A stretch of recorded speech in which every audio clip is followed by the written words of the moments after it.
There has been a flurry of activity since KwaZulu-Natal Provincial Police Commissioner General Nhlanhla Mkhwanazi made damaging allegations against Police Minister Senzo Mchunu and senior police managers.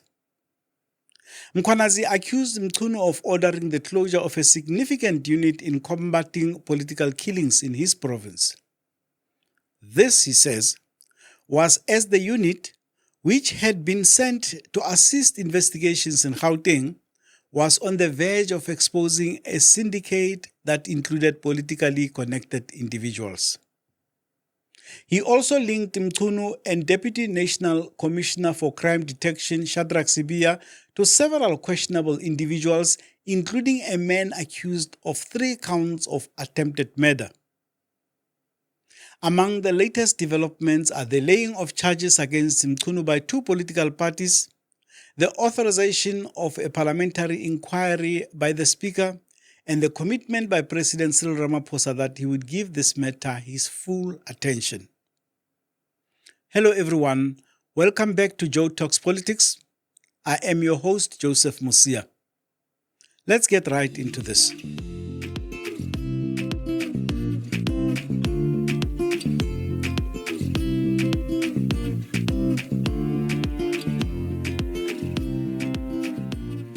Mkhwanazi's allegations, or expose as some call it, is a momentous development in the country's democratic era.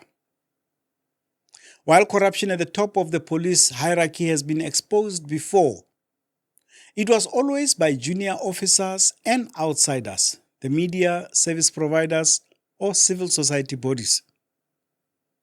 Being at the operational level and part of the senior echelons, Mkhwanazi's allegations have to be taken seriously. And now it appears the knives are out for him.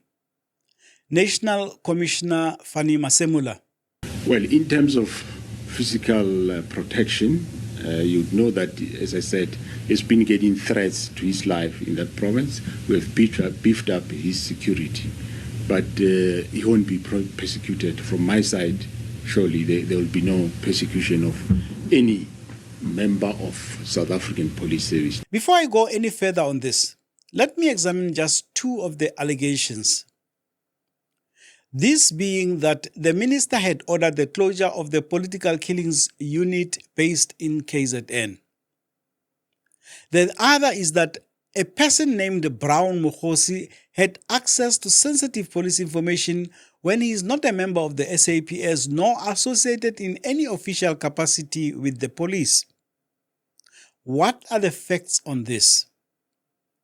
Has the unit been disbanded? Did the minister order the closure? Using what authority? That is surely something that Masemula, as the accounting authority, should not only have known of, but should have issued the instruction himself. Well, I'm sure you have not seen any letter that I've signed to close the unit. I have not signed it, and I don't think anybody have ever seen a letter where I've signed off the closure of the unit. The minister sets policy, and the National Commissioner is responsible for executing that policy. So why did Mchunu do it then? What are the implications of this closure for the safety of traditional leaders, councillors, and other politicians in that province? Why did the minister say in Parliament that he did not know who Brown Mokhosi is? I think a week and a half ago, I got somebody insisting that there's somebody who's going around saying he works with me wherever I am, he is there. And I said, show me the face. And it got to a point where he showed me the face, and I told him, I don't know this person. And a week before, there was another person, Mkhunu, who said is my younger brother. My younger brother died in 2005, and I don't have any other. And so when the person says so, you really, so I think we must be very circumspect when people come to us and say, I must be an associate of this and that.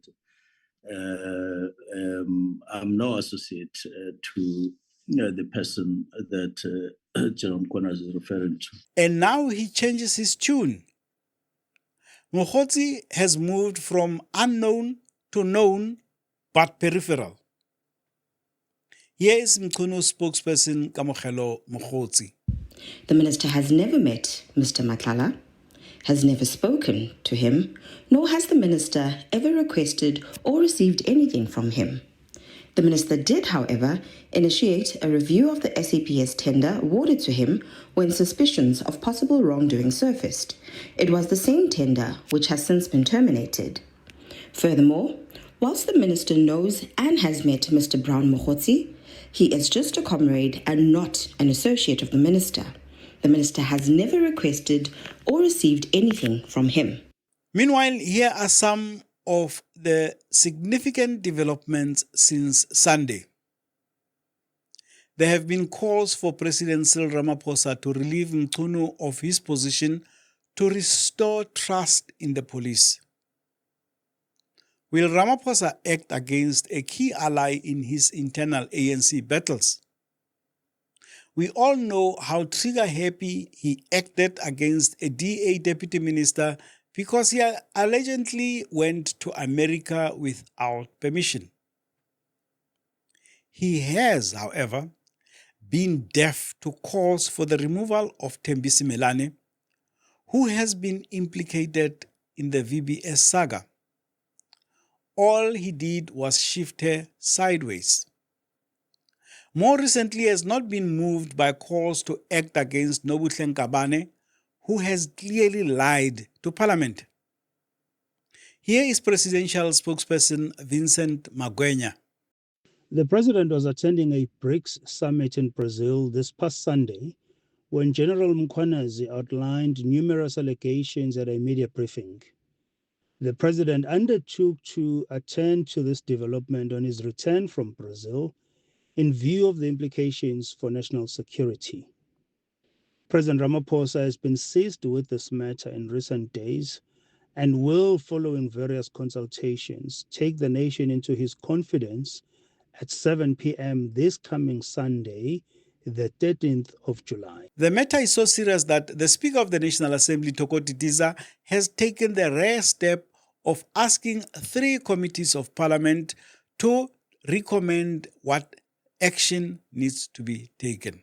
What we have done, we've given the committees 14 days to consider the matter, make their assessment, and then come to the National Assembly with recommendations on how, as Parliament, we must address these issues. And as you know, that our role as Parliament is that of oversight and ensuring that we hold the executive to account as well as lawmaking. So in respect of our oversight responsibilities, it is important that when matters such as this that relate to the functions that we do in the various committees, we must be concerned and we must be able to understand further as to what are these challenges and how do they impact on our country. Meanwhile, the DA and Umkhonto weSizwe have so far laid charges against Mchunu.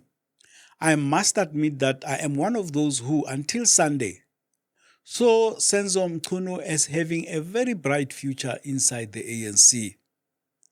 Yes, I did see him as someone with a very clean record who could serve at the highest levels. We will remember that he lost narrowly to Ace Magashule for the position of Secretary General in 2017. Since then, he has been a rising star in the Ramaphosa camp and was considered a serious contender for the next ANC president. Is this now all in ruins? Has he gone and thrown his political future away? Perhaps President Ramaphosa will provide the answers when he addresses the nation on Sunday.